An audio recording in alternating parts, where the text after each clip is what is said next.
For the past few weeks, I've been diving into articles about Chinese Navy ships lurking near Australia. So could China realistically invade Australia? Well, I spent hours analyzing the military capabilities of both China and Australia, and what I discovered completely shocked me. Stick around because you don't want to miss this. Okay, so let's start with defense budget first. China's defense budget is 249 billion as per current data, whereas Australia's defense budget is $55.7 billion.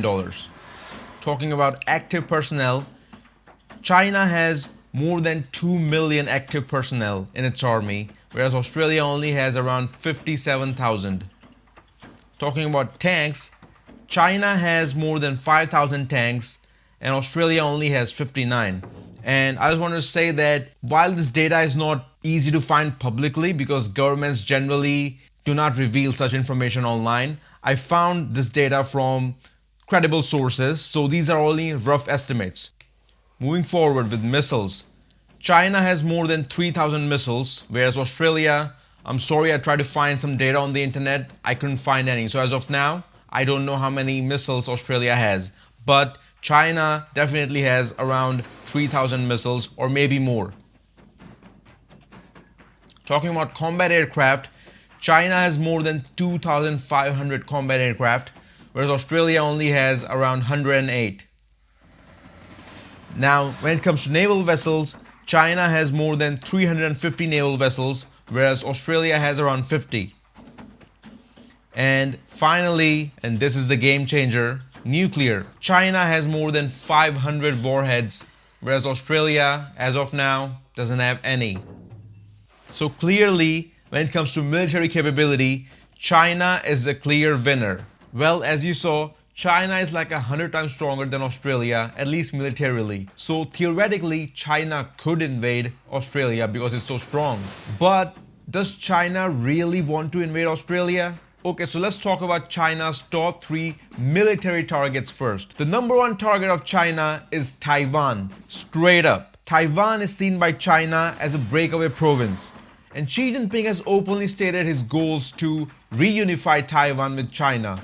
You may have heard it in the news many times that there are constant military drills near the Taiwan Strait. And even the US has a vague defense posture on Taiwan. I mean, they have publicly stated that they support Taiwan, but it's not an official alliance, it's not like NATO. China's second military target is the South China Sea. It's not a single country, but China aims to dominate and control this region. And why the South China Sea? Well, from a strategic perspective, the South China Sea is a strategic location for global trade. It's estimated that 1/3 of world shipping passes through the South China Sea. But wait, there's more. The South China Sea is also rich in oil, gas, and fishing resources. And China has ongoing disputes with countries in this region like the Philippines, Vietnam, Malaysia, Brunei, and Indonesia. By the way, if you're enjoying this video so far, like and subscribe. It's free for you, but it helps me a lot in the long run. So if you could do that, I'd be grateful. And finally, China's third military target is India. China has been in a state of war with India before, and there are long-lasting border disputes. For example, there are frequent standoffs between the Indian army and the Chinese army in the Ladakh and Arunachal Pradesh region. China also claims large parts of northeastern India as South Tibet. While a full-scale invasion of India is unlikely, these frequent border skirmishes are expected to happen again in the future. So, before invading Australia, China would rather invade Taiwan or increase its presence in the South China Sea or just have frequent border skirmishes with India. Australia, you're not on the top 3 target list of China. Here are some more reasons why China won't invade Australia. First, China does not have any territorial claims to Australia. So with Taiwan, they could say that, Taiwan is next to China and, linguistically and culturally we're similar, so we claim it as ours, But with Australia, they cannot do that. Also, Australia is of no immediate strategic value compared to Taiwan or the South China Sea. And if China launches a full-scale invasion of Australia, it's very likely that it would trigger a massive global backlash and the US would get involved, probably even NATO would get involved. Also, from a logistics perspective, China is far away from Australia, so this invasion would be very hard to sustain logistically at least. The sheer distance between China and Australia is over 7,000 kilometers. Another geographical advantage that Australia has is that it doesn't have any land borders. So, for an invasion, China would need full naval and air superiority to attempt anything. Another aspect that makes it very hard to invade Australia is its geography. You see, Australia is mostly outback and has a very difficult terrain. So, as far as land occupation of Australia is concerned,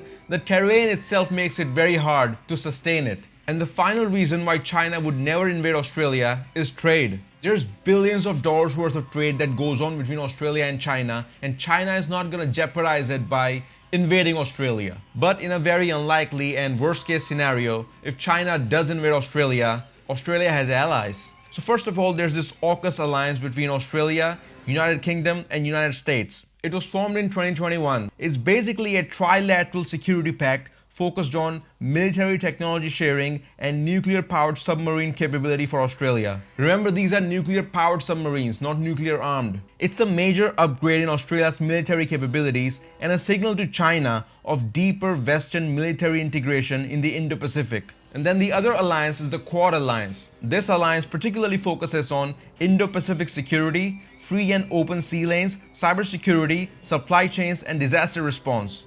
It's not a military alliance like NATO, but more like a strategic dialogue with military coordination potential. And recent Quad naval exercises demonstrate that Quad could indeed one day become a military alliance like NATO between Australia, the US, India, and Japan. And finally, there's the Five Eyes intelligence alliance between Australia, New Zealand, the US, the UK, and Canada. So the Five Eyes is a deep intelligence sharing network that provides early warning systems, cybersecurity cooperation, and global surveillance capability. And finally, that brings us to the end of the video. So what do you think? Do you think China could realistically invade Australia? Let me know in the comments below. And don't forget to like and subscribe. I'll see you in the next video. Take care.